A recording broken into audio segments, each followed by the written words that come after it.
Cuando se tiene un corazón egoísta, se tiene también una mentalidad, una forma de pensar individualista. Y juntando mente y corazón individualista, la persona y la sociedad termina encerrándose en su propia carne y no viendo más allá de los intereses personales, familiares o grupales, que son faltos de solidaridad ante las necesidades del prójimo o ante las necesidades de un pueblo, como ha pasado y sigue pasando en Guatemala con las grandes élites económicas que tienen la mayor parte de la riqueza del país. ¿Por qué estoy diciendo esto?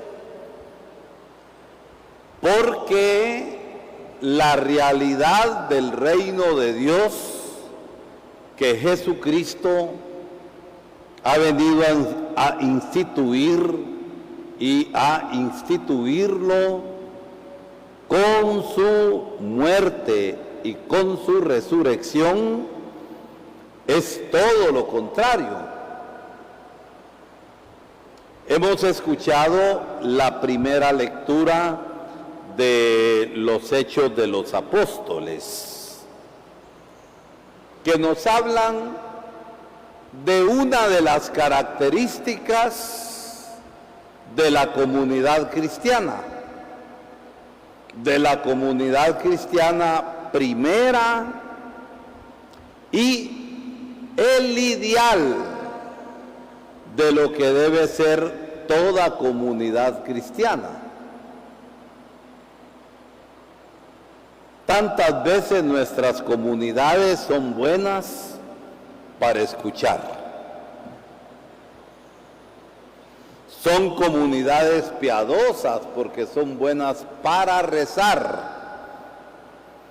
Pero falta el elemento social de solidaridad y de justicia. Falta eso. Y revisemos las pequeñas comunidades de vida cristiana en los barrios. Y revisemos también los distintos grupos que puedan existir en una parroquia. Y seamos críticos, no criticones, porque son dos cosas bien distintas ante las realidades sociales que nosotros vivimos. Realidades sociales en las que estamos llamados a ser fermento y levadura en medio de la masa. Desde nuestras posibilidades estamos llamados a transformar la sociedad y a tener incidencia para los cambios.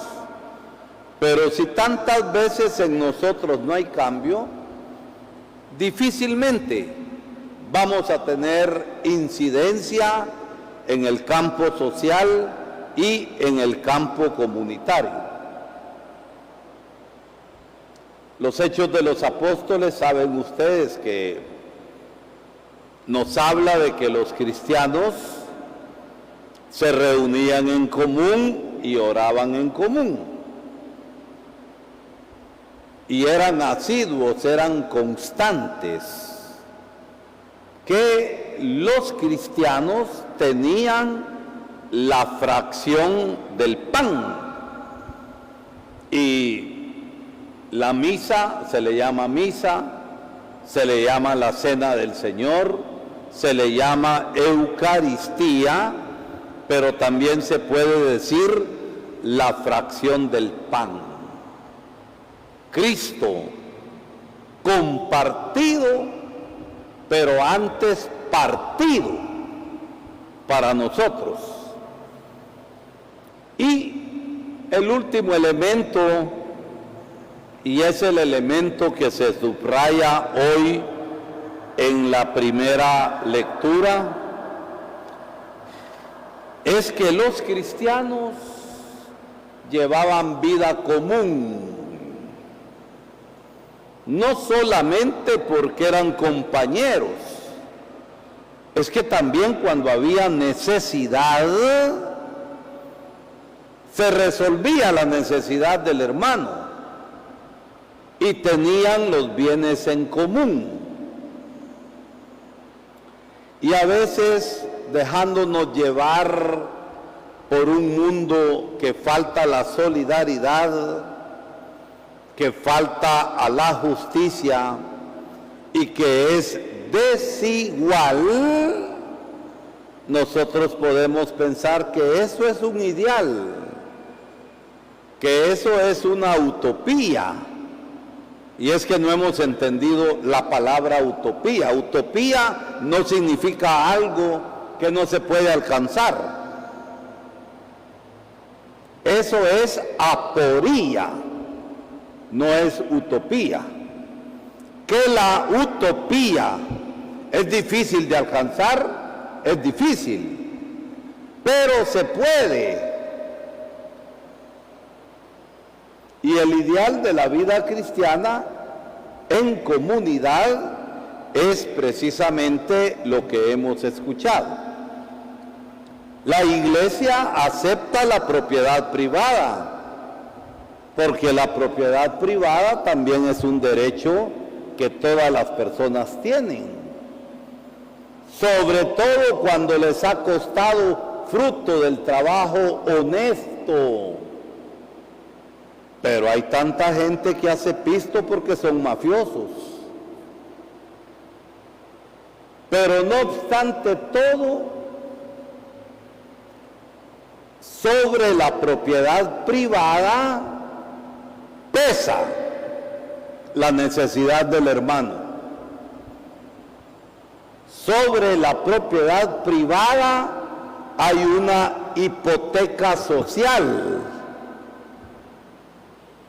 donde se exige solidaridad. Miren, cosas de sentido común. Si yo tengo una empleada en la casa, ¿cómo tengo que tratarla? ¿Cómo tengo que tratarla? Bien, pero es que a la señora le entra el complejo de superioridad y no reconoce que esa persona le está sirviendo y le está ayudando a vivir mejor, y entonces se cree superior, y es imposible que se siente a la par mía a comer. ¿Por qué? Porque no da mi talla. ¿Qué talla tiene usted? ¿La talla del egoísmo? ¿Usted se cree la crema y la nata de Zacapa? Miren, es que las cosas hay que llevarlas hasta las últimas consecuencias, si somos cristianos de verdad. Así que lo que nos propone la primera lectura no es bajo ningún punto de vista un ideal inalcanzable. Utopía, dicen algunos que no saben ni qué significa utopía. Que es difícil, pero realizable. Y para comprender y llevar esto a la práctica, ¿qué se necesita? Lo que el Evangelio nos dice. ¿Qué fue lo que Jesús le dijo a Nicodemo? Hombre que sabía mucho de la Escritura, que sentía admiración por Jesús, y para que no lo vieran iba de noche a verlo, pero al final dio la cara porque pidió el cuerpo de Jesús junto con José de Arimatea, se lo pidieron a Pilato. ¿Qué fue lo que Jesús le respondió? Que lo que se necesita a la pregunta de él para alcanzar el reino de los cielos, ¿qué fue la respuesta de Jesús? ¿Cuál fue? Hay que nacer de nuevo. La persona material nunca comprende. Y Nicodemo al principio, ¿cómo voy a nacer yo de nuevo siendo ya viejo? Imposible que se meta al vientre de su mamá.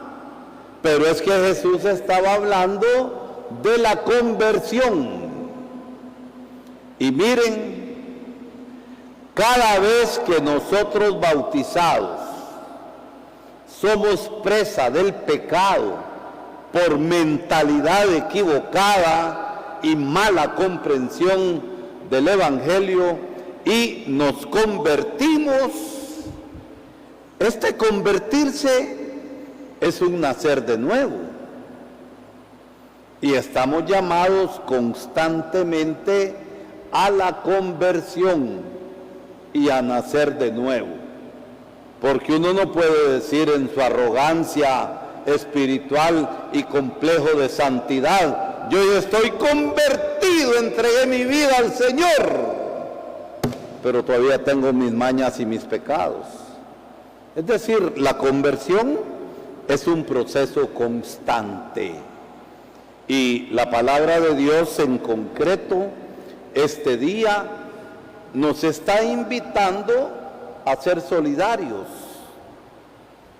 a ver también al prójimo en su necesidad concreta y a compartir con él de los bienes que tenemos.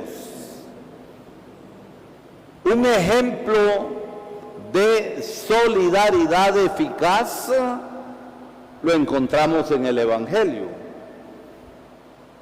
con la viudita pobre que ofrendó en el templo. Echó 5 centavos, y los ricos echaban billetones de a 200, no uno sino más. Pero Jesús dice que esa viuda pobre echó mucho más, porque echó de calidad. Y echar de calidad significa compartir desde la propia pobreza y desde lo que uno es. Solamente cuando entendamos eso no vamos a dar sobras. Miren, es que los modos de pensar son así. Ayer no tuve tiempo porque salí disparado para Trapiche. Miren, hay patojas que se llenan de un montón de complejos y si van a una fiesta a puro tubo tienen que estrenar vestido. Tontas, gastan el pisto innecesariamente y después tienen arrumados el vestidaje ahí en el ropero o en la valija. Y cuando nosotros ayudamos a un hermano que nos pide ropa, es que hasta la manera como la gente tiene de pedir es indigna para ellos. No tiene algo que me regale que ya no le sirva. Y entonces yo, bien generoso, saco aquello que ya no sirve. ¿Acaso que la gente es basurero, pues? ¿No será que me puedo desprender de la mejor camisa que tengo y dársela al hermano pobre? Yo lo digo solamente así, ¿verdad? Pero la solidaridad a la que nos invita la palabra es precisamente a eso. Y cuando comprendamos esas cosas y las llevemos a la práctica, nos vamos a estar acercando de verdad al reino de Dios.